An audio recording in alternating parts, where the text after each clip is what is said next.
বিয়েতে উকিল বাপ রাখার বিধান কি? উত্তরটা সবাই এ সুন্নত, বি মাকরু, সি জায়েজ, ডি হারাম। ইনশাআল্লাহ হারাম। লক করে দিব, ফ্রিজ করে দেওয়া হোক ডি হারাম। প্রিয় দর্শক, নিশ্চয়ই আপনারাও হয়তো অনেকেই অবাক হয়েছেন উত্তরটি শুনে যে হারাম। আসলেই তাই।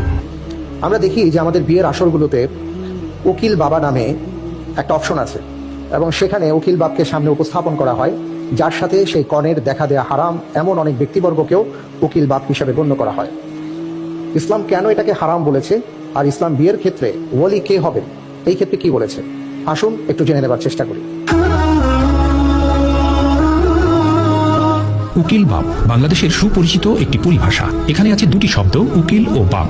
বাংলা একাডেমি উকিল শব্দের অর্থ লিখেছে: ১ আইন ব্যবসায়ী, ২ প্রতিনিধি মুখপাত্র এবং ৩ মুসলমানদের বিয়েতে যে ব্যক্তি কনের সম্মতি নিয়ে বরকে জানায়। আর বাপ শব্দের অর্থ